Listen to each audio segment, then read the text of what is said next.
అందరికి నాదా క్రియేషన్స్ వారి గురు పౌర్ణమి శుభాకాంక్షలు. ఈరోజు ఆషాఢ శుద్ధ పౌర్ణమి. సప్త చిరంజీవులలో ఒకరైన 4 వేదాలు, పంచమ వేదమైన మహాభారతం, భగవద్గీత, ఉపనిషత్తులు, అష్టాదశ పురాణాలు, బ్రహ్మసూత్రాలు రచించిన వేదవ్యాసుడు పుట్టిన ఈ రోజును మనమందరము గురు పౌర్ణమిగా ఘనంగా జరుపుకుంటున్నాము. గురువులను సేవిస్తున్నాము, పూజిస్తున్నాము, వారికి కానుకలు సమర్పించి వారి ఆశీర్వాదాలు పొందుతున్నాము.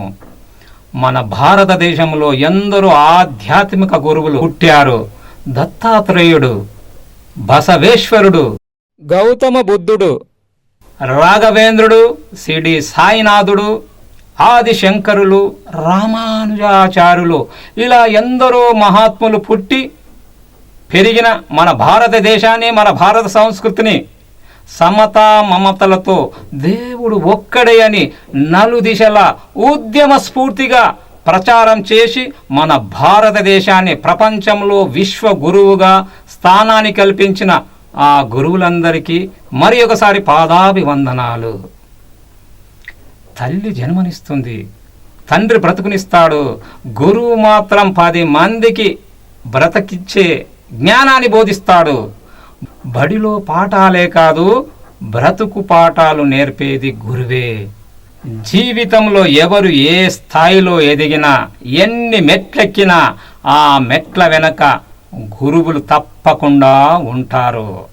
ఉదాహరణకి సంగీతములో ఎస్పి బాలసుబ్రహ్మణ్యం గారికి ఎస్పి కోదండపాణి గురువైతే, నటనా రంగంలో రజనీకాంత్ గారికి, కమలసన్ గారికి కె బాలచందర్ గారు గురువు, మోహన్ బాబు గారికి దాసరి నారాయణరావు గారు గురువు, క్రీడా రంగంలో పిటి ఉష గారికి నంబియార్ గురువు.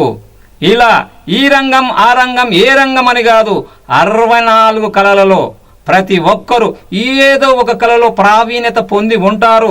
ఆ ప్రావీణ్యత వెనక కంపల్సరీ గురువు ఉంటారు. అతనికి చదువు రాని వాడికి సైతం కంపల్సరీ గురువు ఉంటాడు.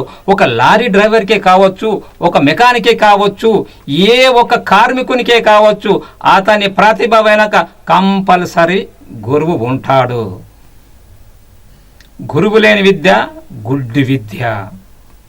ఏకలవ్యునికి సైత్యం గురువు లభించకపోతే గురువు ప్రతిమ పెట్టుకొని విలువిద్యలో ప్రావీణ్యత పొందుతాడు. అలాంటి గురువులకు పాదాభివందనాలు. మీ రాపోల్ దత్తాత్రి, నాదా క్రియేషన్స్. మా వీడియో మీకు నచ్చినట్లయితే మరిన్ని వీడియోల కోసం సబ్స్క్రైబ్ చేయండి, మమ్మల్ని ప్రోత్సహించండి. ధన్యవాదములు.